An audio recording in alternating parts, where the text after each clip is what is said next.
vamos a hablar de este tema primero, que es el síndrome de apnea e hipopnea obstructiva del sueño, que es algo importante a que por ahí ustedes, o como médico, o cualquier médico en general, tiene que tener conocimientos por lo menos básicos de esta enfermedad, porque es algo que es muy frecuente y que está muy subdiagnosticado, justamente por falta por ahí de que los mismos médicos nos ocupemos de darle importancia a esta patología. Ya van a ver la importancia que tiene esta patología a medida que vayamos desarrollando el tema. Avanzá, por favor, Nando.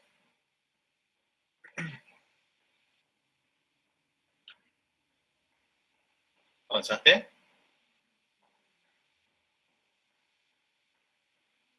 Avanzá, Nando. Ahí está. Sí, estoy avanzando. ¿El de concepto? Ah, bueno. Ahí estamos.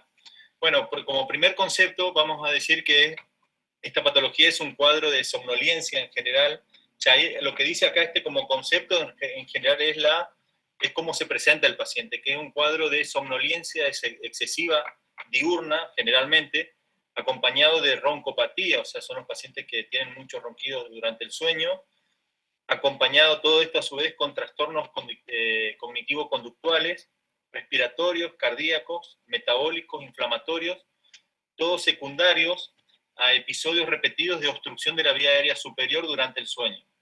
¿Sí? Este es el concepto del documento nacional del Consejo sobre el síndrome de apnea e hipopnea del sueño.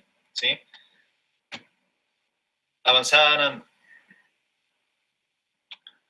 Lo que vamos a ver es que esta patología lo que ocasiona son episodios repetidos, ¿sí? Y recurrentes, de limitación del paso del aire durante el sueño, ¿sí? Como consecuencia de una alteración anatómica y funcional de la vía aérea superior, específicamente de la orofaringe y la hipofaringe, ¿ok?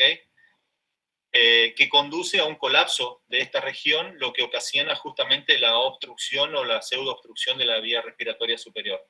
No sé si avanzaste, Nando. Yo estoy en la siguiente. Yo lo que veo en mi pantalla es los conceptos. No avanza. No, retrocede. Porque yo voy avanzando cuando usted me dice, por eso no... Pero acá no sale. Ah, entonces... Ahí está, a ver, ahí sí. Ahí están episodios repetidos. Sí, ahí saliste del coso, cerraste. Ahí está episodios repetidos, recurrentes. No se ve. Se cerró. Cerraste, Nando. Bueno, pero ahí comparto, no.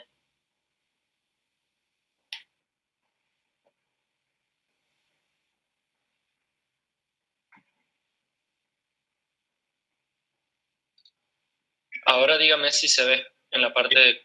Sí, ahí se ve bien, en ese lugar. Ahí está. Entonces eso es lo que le estaba diciendo recién, que es, volvé anterior. Ahí. Son episodios repetidos, entonces, recurrentes, que lo que hace es limitar el paso del aire, ¿sí? A través de la vía aérea superior, principalmente a nivel de la orofaringe y la hipofaringe, que lleva a un colapso de esta región.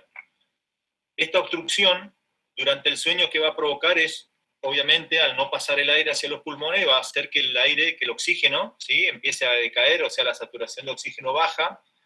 Eso, obviamente, al provocar lo que es una hipoxemia, que es el nivel de oxígeno bajo en sangre, provoca, obviamente, despertares transitorios durante el sueño y repetidos, que se llaman episodios de arousals, ¿sí?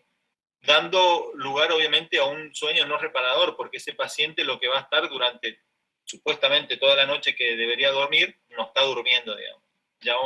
Ya van a entender cuál es la fisiopatología de todo esto y la importancia que tiene.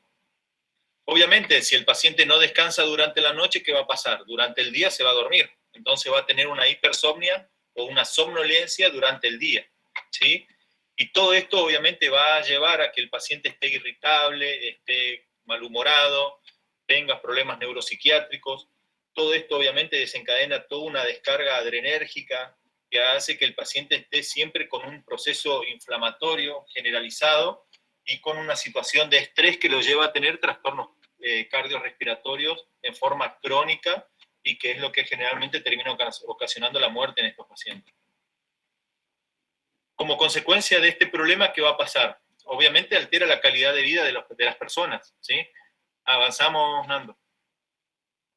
Altera la calidad de vida de las personas, obviamente va a ocasionar hipertensión arterial por todo este trastorno, como yo le decía anteriormente, cardiovascular, enfermedad cardiovascular, accidentes cerebrovasculares, insuficiencia cardíaca, síndrome metabólico, porque generalmente este problema también se asocia y es con más frecuencia en los pacientes con obesidad. Obviamente hay un aumento en lo que es los accidentes, ¿sí? Ya sean de tránsito, a nivel laboral o a nivel domiciliario. Avanzamos. La prevalencia, bueno, esto es lo que le decía, la importancia que tiene, que es una de las patologías más frecuentes a nivel de la neumonología. Del 2 al 6% en la población general adulta está afectada entre la quinta y la sexta década de la vida, ¿sí? Es más frecuente en el varón que en la mujer, de 3 a 1. Las mujeres generalmente puede estar enmascarada este trastorno del sueño con otros síntomas como astenia, depresión, ansiedad, cefaleas, ¿sí? En la población infantil también es frecuente y se da del 1 al 3% en los niños.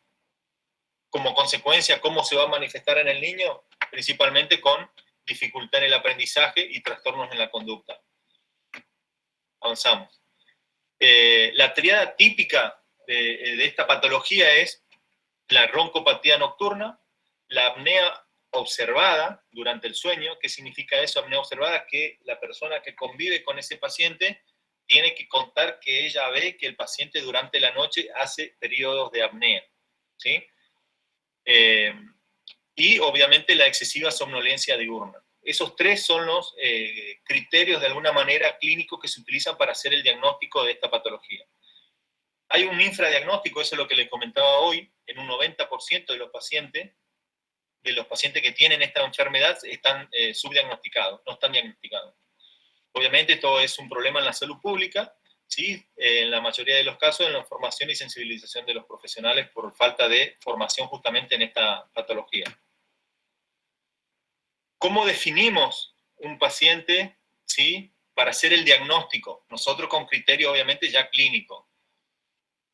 Podemos, así, básicamente es usando los tres criterios que hablábamos, del cuadro clínico que hablábamos anteriormente.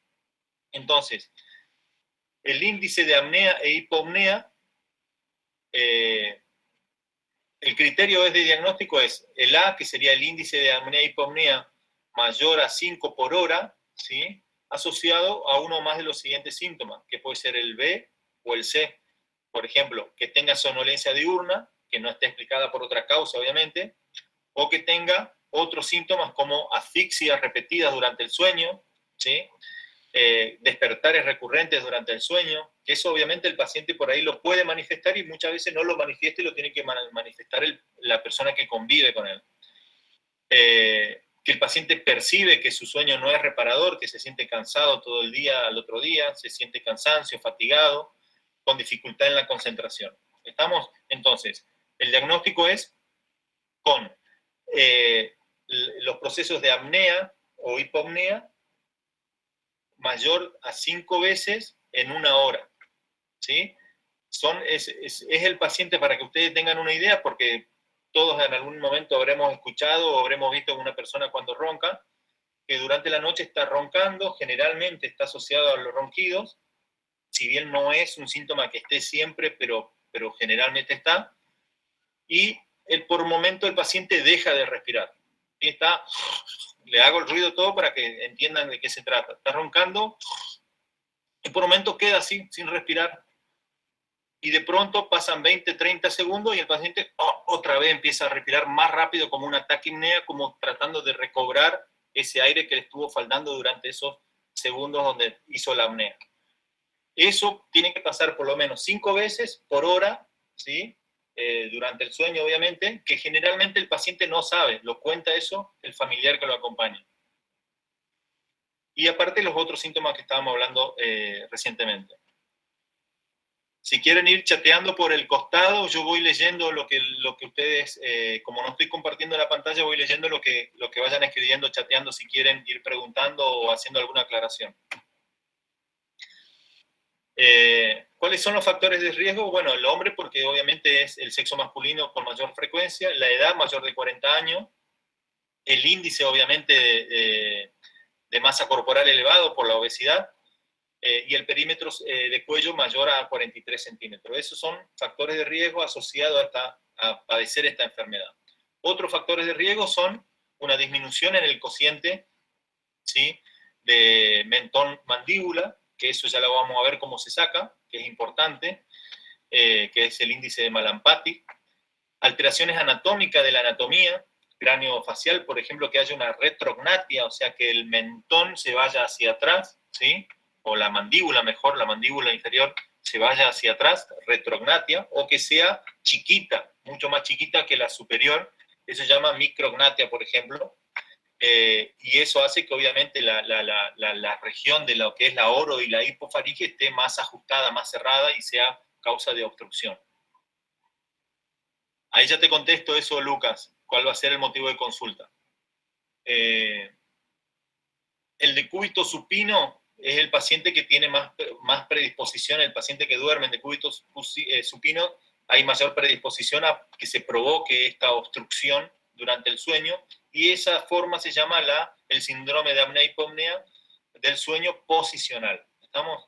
Otros factores de riesgo son el alcohol, el tabaco, fármacos hipnóticos o sedantes, por ejemplo, las benzodiazepinas, las personas esas que tienen que tomar alguna pastilla para poder dormir, como el clonazepam, por ejemplo, o los barbitúricos, que son ya drogas un poco más pesadas, digamos, que se usan en psiquiatría generalmente para poder sedar a los pacientes, como la clorpromacina y ese tipo de drogas. ¿Cuáles son los síntomas? Ahí va tu respuesta, Lucas. La roncopatía son los 3 síntomas de siempre que hablamos hoy. La roncopatía, ¿sí?, que son ronquidos entrecortados generalmente, ¿sí? El paciente así es lo que hace, tal cual lo que yo le estoy diciendo, porque me tocó a mí cuando trabajaba en el hospital hacer guardia con una persona que tenía este problema, y es impresionante porque la persona que no está acostumbrada a convivir con este tipo de problema o a verlo, realmente se asusta porque el paciente de pronto está, ya vamos a hablar, Avi, ya vamos a hablar de eso, tranqui, no te pongas loca. Bueno, la persona que está al lado se asusta porque el paciente está con una ronquera regular, como un serrucho, digamos, como ustedes saben, haciendo durante su respiración, y de pronto y queda ahí, y uno que está queriéndose dormir, por ejemplo, se encuentra con que no, que el que está al lado, en la otra cama, yo dormía, por ejemplo, era un cucheta las camas. Obviamente la otra persona era obesa, dormía abajo, yo dormía arriba, y por momento quedaba sin respirar, y yo me despertaba porque me asustaba esa situación, porque estaba como acostumbrado, y como viste cuando uno se acostumbra a dormir con el ventilador prendido, con el ruido del ventilador, bueno, acá pasaba lo mismo, es como que ya nos acostumbrábamos a dormir con el ruido del ronquido de la persona, y por momento dejaba de respirar, uno se daba vuelta, lo miraba, qué le pasa, y al ratito, a los 20, 30 segundos, arrancaba, siendo inclusive como, y ahí se acomodan, se ponen de un costado del otro y siguen durmiendo, y ellos ni se enteraron que hicieron todo ese cuadro. Entonces, la roncopatía es algo a tener en cuenta. La hipersomnia, obviamente, diurna, el paciente que no pudo descansar durante la noche, durante el día va a estar cansado y con sueño. Y las apneas, que son esas pausas asfícticas, parece que el paciente entra en asfixia, inclusive algunos hasta se levantan porque los termina despertando este cuadro, pero no es lo más común, generalmente pasan sin darse cuenta. Los síntomas más frecuentes del síndrome son, durante la noche entonces, los ronquidos, las apneas observadas, los episodios de asfixia, los movimientos anormales, ¿sí?, porque el paciente se pone incómodo, porque obviamente esto desencadena todo un estrés en su organismo. Esta hipoxia que se provoca en el organismo hace que se liberen los quimiorreceptores, ¿qué es lo que hace cuando una persona entra en hipoxia? Aumenta la frecuencia cardíaca, aumenta la presión arterial, porque son mecanismos de alguna manera compensadores para tratar de llevar la mayor cantidad de sangre posible a los tejidos periféricos para poder aportar el poco volumen de oxígeno que está recibiendo.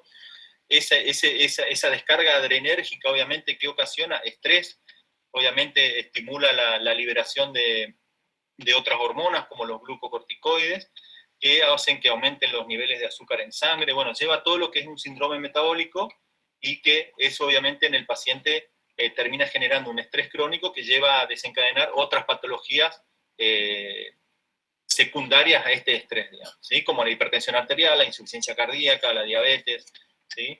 El síndrome metabólico, etc. La diaforesis, los despertares frecuentes, la nicturia, las pesadillas, el sueño agitado, insomnio, reflujo gastroesofágico son síntomas nocturnos habitualmente en esta patología.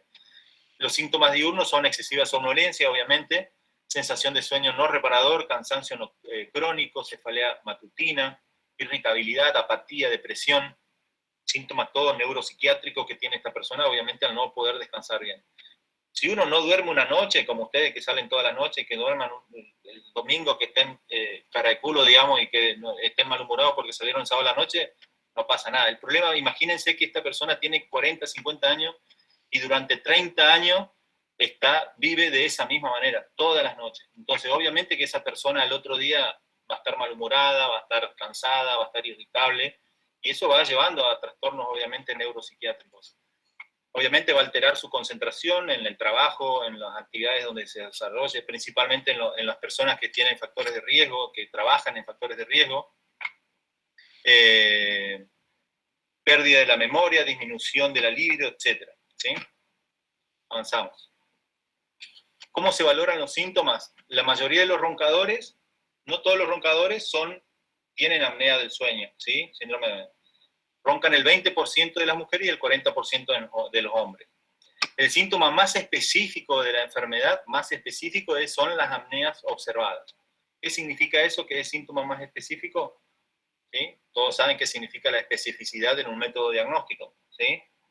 Quiere decir que los que no tienen la apnea son los que no tienen la enfermedad. ¿Estamos? Como síntoma más sensible es la excesiva somnolencia diurna, ¿sí?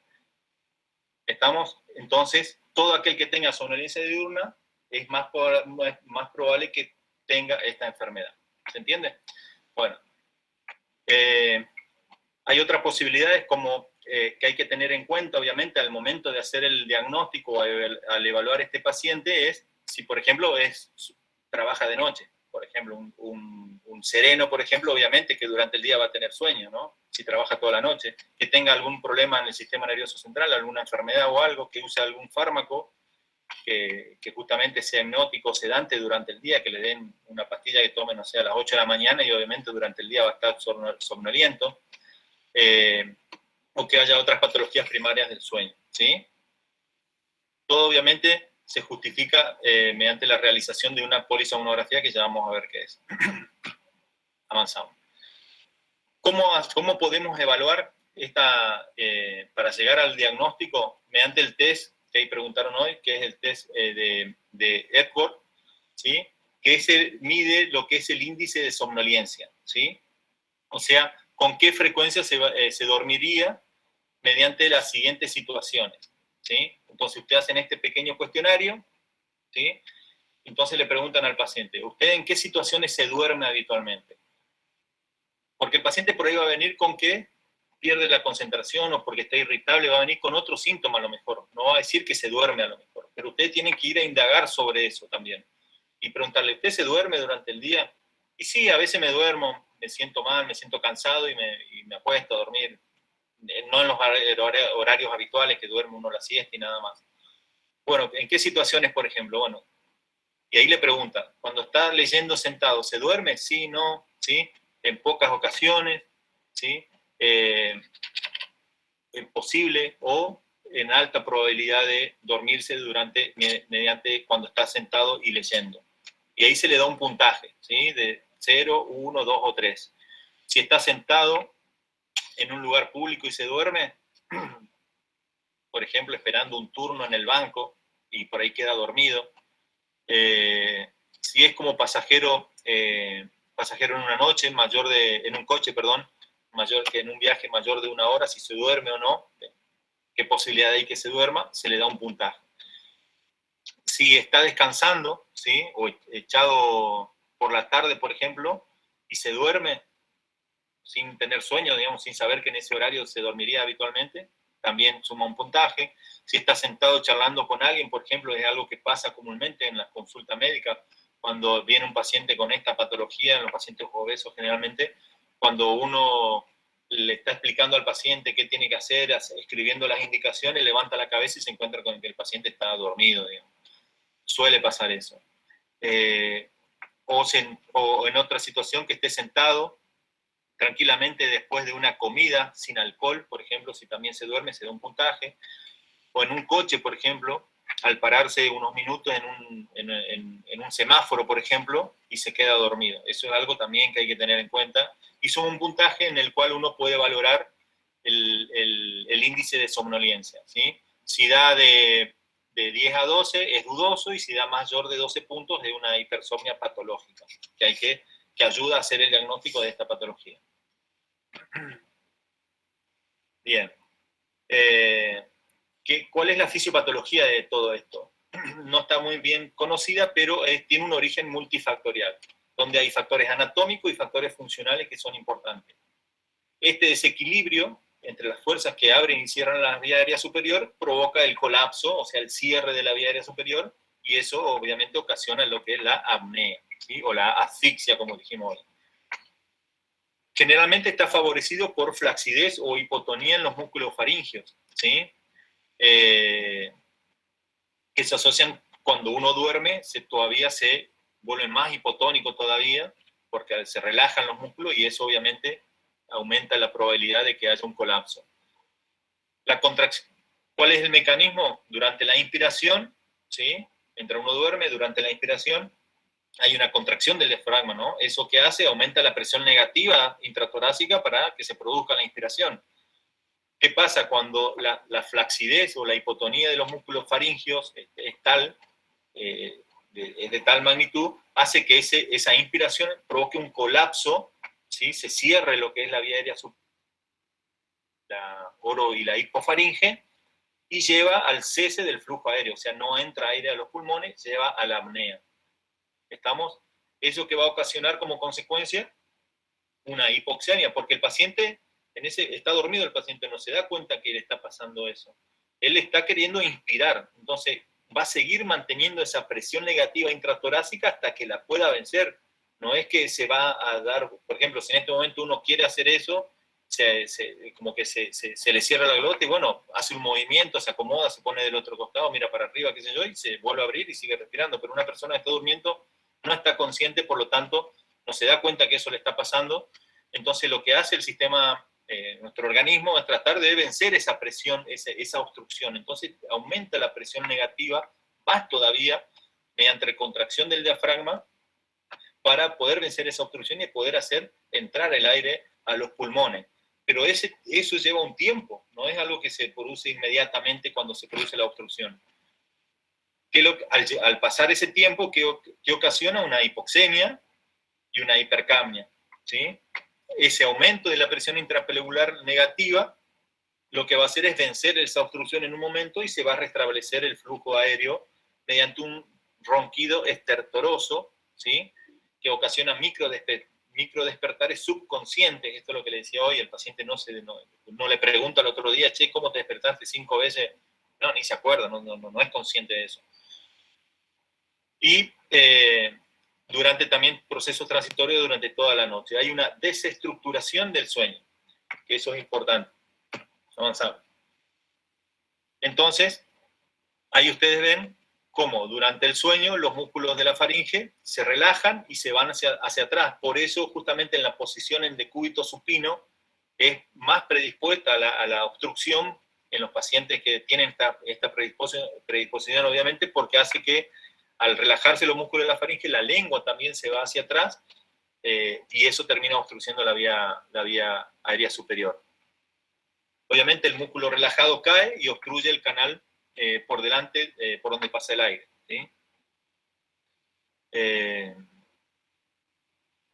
Y bueno, obviamente que esto obviamente lleva a la hipoxia y eso es captado por el sistema nervioso central, que es ahí donde desencadena esa situación de estrés que yo les decía anteriormente, mediante la liberación de hormonas que ayudan que aumentan la frecuencia cardíaca y todo eso. Avanzamos. Este es el ciclo de la fisiopatología. Entonces, el paciente está en apnea o hipopnea obstructiva. Ahí avanzamos desde arriba. Ya no tengo cómo mostrarle con la flechita, pero desde arriba, del cuadrito de arriba, vamos hacia la derecha. Aumenta obviamente el esfuerzo inspiratorio, ¿sí? Porque hay una obstrucción, como dije anteriormente. Al no vencer todavía esa obstrucción, el oxígeno en sangre baja y aumenta el dióxido de carbono. Eso produce todo ese síndrome aurusual que les comentaba anteriormente, donde aumenta la actividad y la respuesta muscular de los músculos dilatadores de la vía aérea superior, ¿sí? Y hay una reapertura, obviamente al vencerse esta fuerza, esta obstrucción, una reapertura de la vía aérea superior. Eso ocasiona una hiperventilación, hace que aumente obviamente en forma rápida el oxígeno en sangre y disminuya el dióxido de carbono. Y el paciente entra a dormirse de nuevo, a relajarse, a salir de esa situación de estrés, digamos, durante un tiempo. El paciente ahí sigue después roncando como un señor, digamos.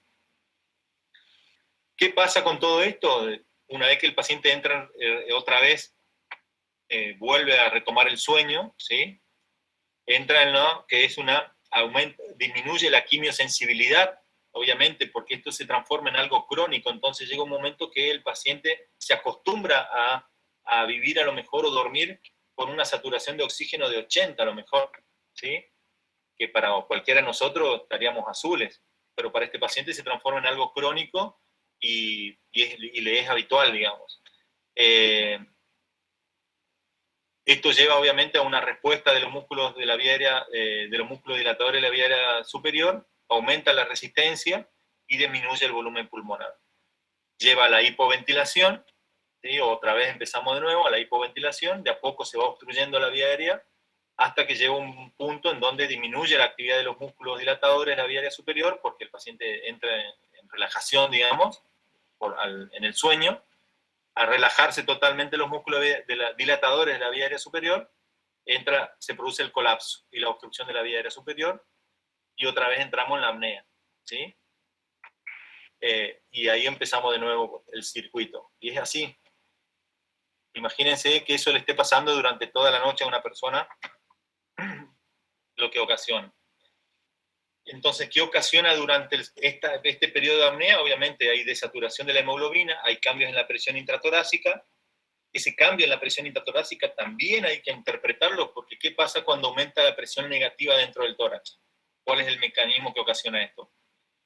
¿Qué pasa? Aumenta la precarga, disminuye la precarga del corazón. En todo eso tienen que pensar, porque eso lleva a que el paciente después entre en lo que es una insuficiencia cardíaca, en trastorno obviamente en arritmias cardíacas, que son los que terminan ocasionando la muerte en estos pacientes. A nivel de lo que es el electroencefalograma, se producen despertares. Si uno lo estudia a este paciente, le pone un electroencefalograma durante el sueño, obviamente va a encontrar esos despertares durante el sueño, que son obviamente captados por el electroencefalograma, porque el paciente no sabe que se despertó. Y obviamente también esa forma de tratar de aumentar la presión negativa del tórax hace que el paciente también modifique la presión intraabdominal. Entonces, ustedes van a ver que esos pacientes, a pesar de ser obesos, más allá de que también son obesos, mejor dicho, están como panseando durante la noche cuando están durmiendo. Están como panseando y eso obviamente trae un montón de otros trastornos también. Avanzamos.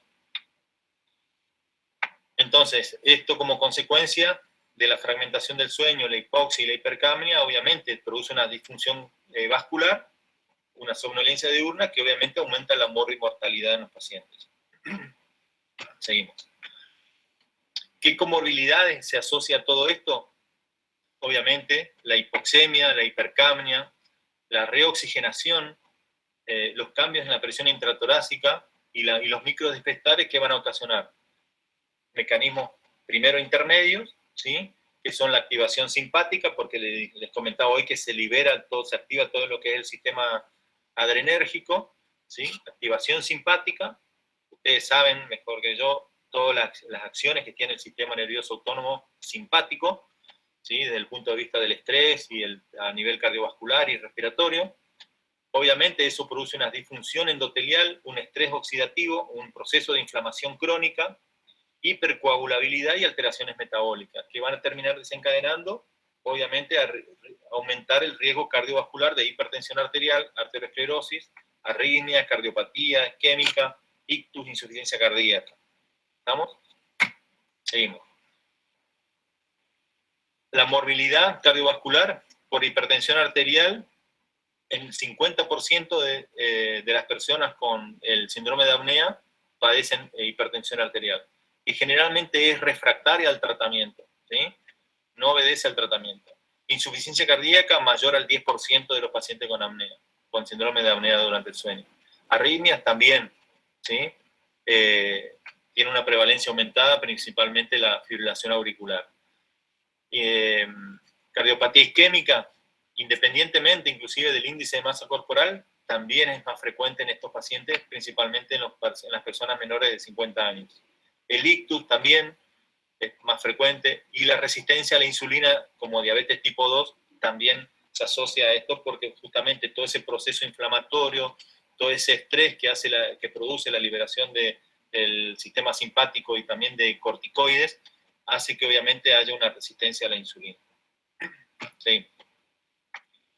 Nosotros, desde el punto de vista de la exploración física, que vamos a determinar el peso, obviamente la talla, sacar el perímetro del cuello del paciente, que obviamente como un factor de riesgo dijimos que mayor a 43 centímetros es más riesgoso a padecer esta enfermedad.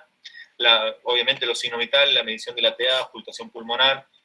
Se puede realizar una rinoscopía anterior, hay que realizarla, mejor dicho, para ver si no hay algo que esté obstruyendo, que no sea otra cosa que esté obstruyendo, síntomas nasales que estén obstruyendo también la vía aérea superior, inspección de la boca y la faringe para ver si no hay macroglosia, por ejemplo, que puede ser causa de obstrucción de la vía aérea superior.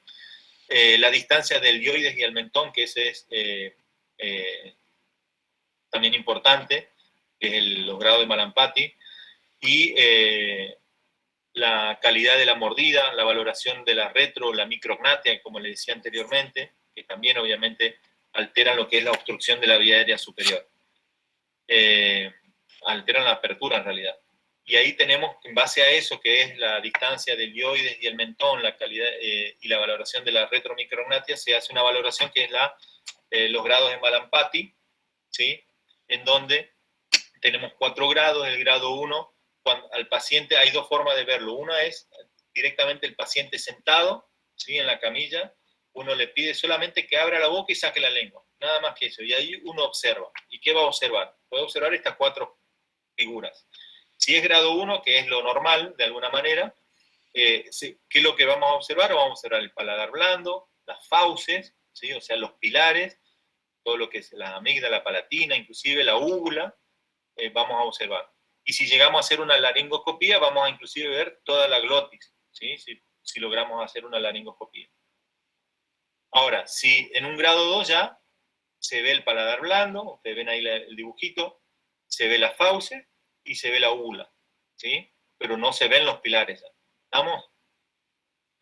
Y si hacemos una laringoscopía, vamos a ver solamente la comisura posterior. Sabemos la mitad solamente de la glotis, ¿sí? En un grado 3 ya se ve solamente el paladar blando y la base de la úvula, ya no se ve la fauce, por ejemplo, y en la laringoscopía solamente vamos a ver la punta de la epiglotis. Y en un grado 4 solamente se ve el paladar, fíjense que está prácticamente cerrada ahí la apertura de la fauce, prácticamente cerrada, solo se ve el paladar duro, y en la laringoscopía no se observa ninguna estructura glótica. ¿Para qué es importante esto, chicos? Y es muy importante que lo sepan, principalmente cuando van a intubar un paciente. Ahora lo pueden utilizar para esto, para hacer como, de alguna manera, diagnóstico del síndrome, como causa del síndrome de apnea del sueño. Pero también lo tienen que tener en cuenta cuando les toque intubar a algún paciente. Porque tienen que estar preparados cuando van a intubar a un paciente qué grado de Malampati tiene, porque una vez que ustedes relajan al paciente, le ponen todas las drogas que son para relajarlo, y hacen la laringoscopía para querer poner el tubo y se encuentran con que no van a ver nada, si es un grado 3 o 4, no van a ver nada. Y ese paciente va a entrar en una apnea porque inclusive al relajarlo, hacer las drogas que se hacen para relajar al paciente, todo esto que ustedes ven ahí se va hacia atrás, obstruye más la vía aérea, usted lo quiere ventilar, no lo pueden ventilar, es un caos, una situación muy estresante si uno no está preparado con las herramientas necesarias para poder salir de ese momento, estar preparado con otro tipo de que sirvan para poder intubar a ese paciente que tiene un Malampati 3 o 4, ¿se entiende? Eso es importante que lo sepan, porque les va a servir, los va a salvar y lo va a hacer de alguna manera sacar de alguna situación problemática en algún momento. Bueno, ahora esto, ¿cuándo podemos derivar a un paciente a una unidad del sueño? La verdad que no sé si existe eso acá en el Chaco, por ejemplo, una unidad del sueño, pero sí hay lugares donde se encargan del estudio de estos pacientes. En los pacientes donde hay sospecha, ¿sí?, de síndrome de apnea del sueño y con riesgo cardiovascular elevado, ¿sí?, o en los casos de profesiones de riesgo, como por ejemplo en los conductores, en los pilotos, en los albañiles, ¿sí?, que son personas que están, obviamente, que cualquier error que cometan durante su trabajo pueden ocasionar su muerte o la muerte de otras personas, ¿sí?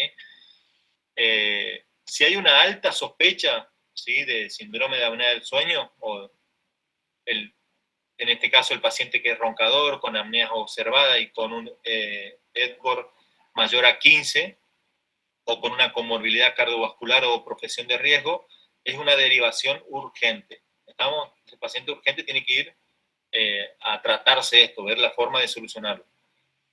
Si la sospecha es moderada, ¿sí?, que es el paciente roncador también, con apnea observada, pero con un Edward ya de 12 a 15, pero es un paciente ya con obesidad, mayor a un índice de masa corporal mayor a 30, con 5 comorbilidades cardiovasculares ni riesgo, en este caso, la derivación ya es preferente o diferida de alguna manera.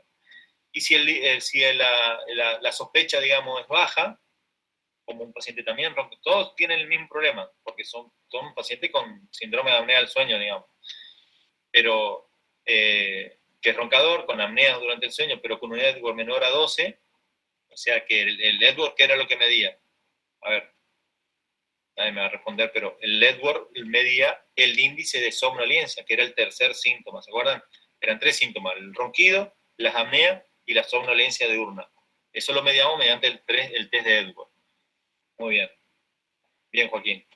Y sin comorbilidades cardiovasculares, por ejemplo, mujeres con cansancio excesivo, fatiga o sueño no reparador, la derivación ahí es más normal, digamos. Se le sugiere obviamente que vaya a un especialista, pero no es tan urgente, ¿sí? Sí. Bueno, ¿cómo hacemos el diagnóstico? Primero con la sospecha clínica, que es lo que venimos hablando hasta ahora, mediante los ronquidos, las apneas, ¿sí?, que generalmente observadas se dice porque en realidad no lo cuenta el paciente, lo cuenta la pareja o la persona que convive con esa persona, y la somnolencia diurna. También se pueden asociar otros síntomas como el sueño no reparador, cansancio crónico, cefalea, ahogo nocturno, ansiedad, depresión, cambio en la personalidad. Estos síntomas se pueden agravar inclusive si el paciente tiene obesidad, si es alcohólico, el tabaquismo, si consume algún tipo de sedante para dormir, o el paciente que duerme en decúbito supino, que en ese caso se transforma en lo que es el síndrome de apnea o hipopnea del sueño posicional. La confirmación se hace mediante otros estudios, o sea, esa es la sospecha clínica, como dijimos anteriormente, avanzamos, y la confirmación se puede hacer mediante otros estudios del sueño, que es lo que se llama laboratorio del sueño. Dentro de eso tenemos los estudios que son la polisomnografía convencional, la poligrafía respiratoria o la pulsioximetría nocturna, ¿sí? La polisomnografía sirve como diagnóstico de referencia porque lo que evalúa es todo en realidad, no solamente los despertares y la actividad del sueño, sino también mide la actividad neurológica del paciente, cardiovascular, respiratoria, ¿sí?, que es muy importante, y inclusive sirve para saber el grado de severidad de este síndrome. También nos ayuda a hacer el diagnóstico diferencial con otras enfermedades del sueño, ¿sí? El índice de apnea e hipopnea ¿qué nos indica? En la polisomnografía valora el índice de apnea e hipopnea de los pacientes y los clasifica en leve, cuando tienen de 5 a 15 sería, moderado de 15 a 29,9 y severo mayor a 30. ¿Sí? Que son el índice de apnea e hipopnea mayor a 5 ronquidos o apneas observadas, ya confirman el diagnóstico. ¿Sí? Pero pues, se lo puede poner en leve, moderado o grave. Si tiene hasta 30, es moderado. Si tiene más de 30, ya es grave. ¿Sí? La pulsioxiometría nocturna y la poligrafía son métodos también, pero más abreviados, no tan complejos como la polisomnografía, son más sencillos, económicos y accesibles, pero tienen también su valor, ¿sí?, diagnóstico, y tienen una alta fiabilidad. Se pueden hacer en forma ambulatoria, domiciliaria, digamos, es como hacer lo que hacen los cardiólogos cuando te dan el aparatito, que no me sale ahora el nombre. El Holter. Muy bien, el Holter. Y también sirven como diagnóstico para el síndrome de apnea del sueño. ¿Sí? ¿Qué es lo que hace la pulsioxiometría nocturna? Registra lo que es el número de desaturaciones, ¿sí?, por hora, que haya pasado por debajo de 90% de saturación de oxígeno en las apneas nocturnas, así como también el tiempo nocturno total transcurrido con las desaturaciones. Eso es importante. Seguimos. ¿El tratamiento cuál es? Hay básicamente 4 opciones o tipos o formas de hacer el tratamiento. La primera medida, siempre las medidas higiénico-dietéticas. Segundo, el CPAP, que ahora vamos a ver. Tercero, los dispositivos ya de avance mandibular, dependiendo obviamente de cada paciente, ¿no?, lo que contenga cada paciente. Y por último, la cirugía. Seguimos. Profe, Sí. lo que es el diagnóstico, ¿lo hace el clínico o se deriva al otorrino? No, esto lo hace el médico general. ¿Qué les parece a ustedes de todo lo que hablamos recién sobre esta patología? Que sea algo imposible que un médico general no lo pueda hacer. ¿Qué es lo que ustedes no sabrían hacer dentro de esta patología? A ver, tienen todas las herramientas. Una laringoscopía indirecta la tienen que hacer. El espejito lo tienen que utilizar, aprender a utilizar y utilizarlo para ver cómo está la hipofaringe, la orofaringe. Y después todo lo que estuvimos hablando es todo clínico básico, digamos, no tiene ningún secreto tampoco. Hacer el test de Edwards no tiene ningún secreto. Saber si el paciente ronca o no ronca no tiene mucho secreto, no hay que mandar a un especialista. O sea, ustedes, por eso hoy le mostré cuál es el índice de poder derivar a un paciente a un lugar especializado, pero más que nada no para hacer el diagnóstico, sino para hacer el tratamiento y el manejo del paciente, ¿sí? No para hacer el diagnóstico, porque el diagnóstico lo tiene que hacer un médico general. ¿Estamos? Entonces, ¿cuáles son los tratamientos? Inclusive, de acuerdo al grado que ustedes vayan más o menos entendiendo que puede estar padeciendo el paciente, se van a dar cuenta qué grado de complejidad tiene el paciente y si necesita algo urgente o no, digamos, de una derivación urgente. Y el tratamiento inclusive lo pueden manejar ustedes, no es tan complejo, ahora lo van a ver. Las medidas higiénico-dietéticas, por ejemplo, que es el primer eslabón, higiene del sueño, ¿sí? Tratar la obesidad, que eso lo pueden hacer. Posición en la cama, por ejemplo, en los casos de síndrome de apnea posicional, ¿sí?, que duerma de costado el paciente, de cúbito lateral. Evitar si una de las causas es el uso de sedantes, que no lo consuma. Si usa alcohol o tabaco, que no lo use. Tratar la obstrucción nasal, ¿sí?, la corrección de los factores anatómicos craneofaciales, por ejemplo, si tiene una retrognatia, una micrognatia, obviamente eso no lo van a operar ustedes, pero sí pueden de alguna manera derivar ya con el diagnóstico hecho a un especialista. El tratamiento de enfermedades metabólicas como hipotiroidismo, acromegalia, ¿sí? Seguimos.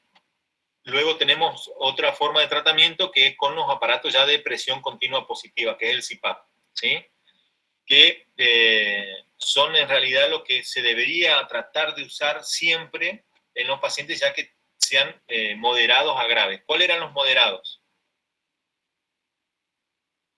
¿Quién me responde? ¿Hasta 30? Bien, excelente. De 5 a 30, muy bien.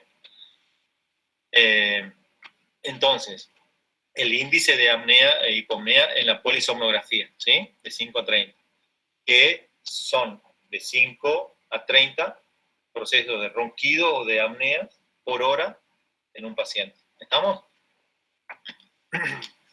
Eso todo sale escrito así como un electrocardiograma, se ve, digamos, cuántas tuvo en un lapso de 1 hora, ¿sí? Entonces ahí en esos pacientes hay que indicarle el CPAP. ¿Por qué? Porque es lo que le va a salvar la vida a él y a los que convivan con él, digamos.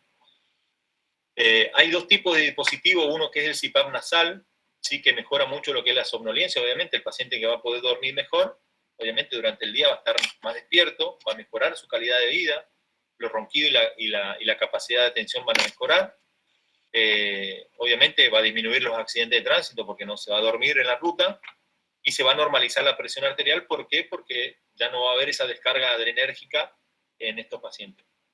Acuérdense que la hipertensión arterial era un tipo de comorbilidad asociada al síndrome que era refractario a veces al tratamiento antihipertensivo. Entonces, corrigiendo con esto, con el CPAP, uno con eso, sin usar ninguna droga tal vez antihipertensiva, puede llegar a corregir la hipertensión arterial. Se considera un buen cumplimiento en la utilización por más de 3 horas y media por noche, o sea, en el 70% de los días posible. Eso sería lo ideal, sería lo óptimo, digamos, que el paciente pueda usarlo. Porque la verdad que debe ser algo incómodo, yo nunca lo usé, pero debe ser algo incómodo dormir con eso. Pero bueno, es lo que el paciente que en realidad nota la diferencia, que puede descansar, después se vuelve adicto a eso realmente, porque es lo que le da placer para que al otro día estar bien, digamos. La única contraindicación absoluta de usar el CPAP es cuando hay una fístula con el líquido cefalorraquídeo, obviamente. Estos son los, avanzamos ahí, muy bien, Nando. Los tipos de CPAP nasal, ¿sí? Son distintos modelos, los que ven ahí. Esto lo único que hace es obstruir solamente el orificio de las fosas nasales. A través de ahí se envía una presión positiva, eso va conectado a un aparato, ¿sí? Que es ambulatorio, uno cuando viaja lo lleva, está al costado de la cama, digamos, y eso hace que obviamente por cada inspiración te mantenga la oro y la hipofaringe abierta, que no se cierren. Entonces evita el ronquido, evita obviamente los cuadros de obstrucción y colapso que hablábamos hoy, y obviamente evita la hipoxia, la hipercapnia, todas las consecuencias que eso traía. Homero Simpson. Ahí ya te saludo con Homero Simpson, espera. Después hay otros dispositivos que son los faciales, que estos ya cubren tanto las fosas nasales como la cavidad oral. ¿Estamos? Otros tipos son los BiPAP, que son de otros niveles, digamos, ¿sí? Pero básicamente los que más se usan son los nasales y los faciales, esto que les estoy mostrando. ¿Estamos? Eso es lo que hace, ven ahí cómo hace que al entrar la presión positiva, ven esa flecha verde que entra por las fosas nasales, hace que obviamente se mantenga abierta la glotis y no se produzca esa obstrucción de la vía aérea superior. Seguimos.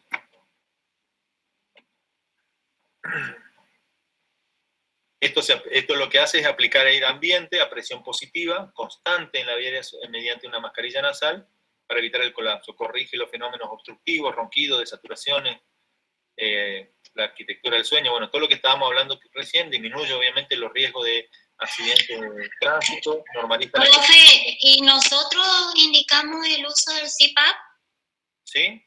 Bueno, ¿Y eso se compra, lo provee la obra social? ¿Cómo es? ¿Lo indicamos en una receta? ¿Cómo es? Sí, lo puede proveer, hay algunas obras sociales que lo proveen. Generalmente lo proveen si uno puede hacer el diagnóstico fehaciente de la patología, digamos. ¿Sí? Lo tiene que proveer la obra social, porque es un tratamiento. ¿Sí? Gracias. Profe, entonces, porque yo ya entendí que nosotros diagnosticamos y el tratamiento lo hace el especialista, o nosotros podemos hacer también ese tratamiento. Por eso les comenté hoy, si es un caso leve, moderado, lo pueden tratar ustedes. Si ya es un caso grave, que por ahí sea más complejo y más grave y con alto riesgo, obviamente, cardiovascular, con alto riesgo, de acuerdo a la profesión también del paciente, por ahí es conveniente, si ustedes no están como empapado en el tema, es conveniente derivarlo a un especialista. Pero por ahí uno mismo se va como empapando en el tema, no es necesario ser un especialista en tratamiento del sueño. Por ahí uno mismo se va capacitando en eso y va entendiendo cómo funciona. Como ven, no es algo muy complejo. ¿Se entiende? Bueno, los efectos secundarios del CPAP son la obstrucción nasal, ¿sí? Porque obviamente alargarte aire por ahí puede hacer que se irrite las fosas nasales y se obstruya.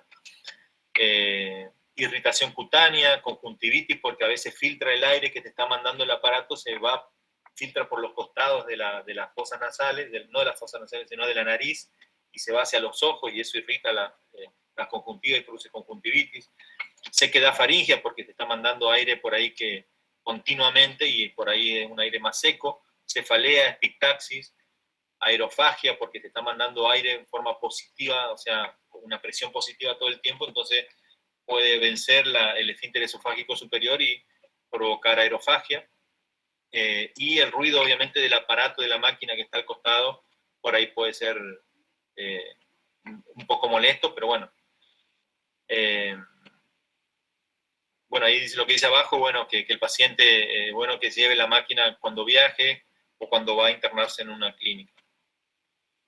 Otros tratamientos, como los dispositivos orales de avance mandibular, por ejemplo, están indicados en los casos de intolerancia, por ejemplo, el paciente que no tolera el CPAP, porque hay algunos casos que no lo toleran. En los roncadores simples, en los síndromes de apnea y hipopnea leves o moderados, ¿sí? Con bajo índice de masa corporal, o en pacientes con desaturaciones no tan importantes. En los casos, como decimos, leves a moderados solamente, se pueden usar estos dispositivos que son de avance mandibular. Esto lo que hace es abrir la glotis o la orofaringe, digamos, y la hipofaringe mediante ese dispositivo que va puesto en la mandíbula. Es como una prótesis, digamos, dental, ¿se entiende? Que ayuda a mantener abierto eso. Luego habíamos hablado la cirugía, que es cuando hay alteraciones anatómicas, ¿sí? Se puede hacer alguna cirugía para aumentar el espacio de la vía aérea superior, ¿sí?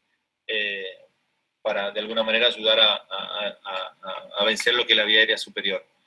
Luego acá nombra una droga que es el modafinilo, que ustedes lo deben conocer, que se usa obviamente para mantenerse despierto durante el día, prácticamente. Pero si una persona no durmió durante la noche y usa esta droga, a la larga genera más estrés esa situación al organismo, que hace que obviamente genere más hipertensión, más problemas cardiovasculares. ¿Se entiende? A nivel nasal, por ejemplo, si hay obstrucción a nivel nasal por hipertrofia de las adenoides, por ejemplo, se hace la adenoidectomía. Hay cirugía palatofaringia, por ejemplo, se saca el paladar blando, ¿sí? O la úvula. Cirugía reductora de la base de la lengua también. Suspensión yoidea. Úvulo, palatofaringoplastia. Amigdalectomías en los adultos, por ejemplo, que tienen las amígdalas muy hipertróficas también, que pueden ser causa de obstrucción. Cirugía de las adenoides en los chicos, por ejemplo, la hipertrofia de la adenoide es más frecuente en los chicos. Suspensión de lengua, avance del genio gloso, o mandibulares, traqueotomía, ya en los casos graves, obviamente, la traqueotomía. Bueno, y ahí lo tenía Homero, que lo querías ver. Y por acá terminamos entonces lo que es esta patología. ¿Alguna consulta por acá? ¿Hasta acá?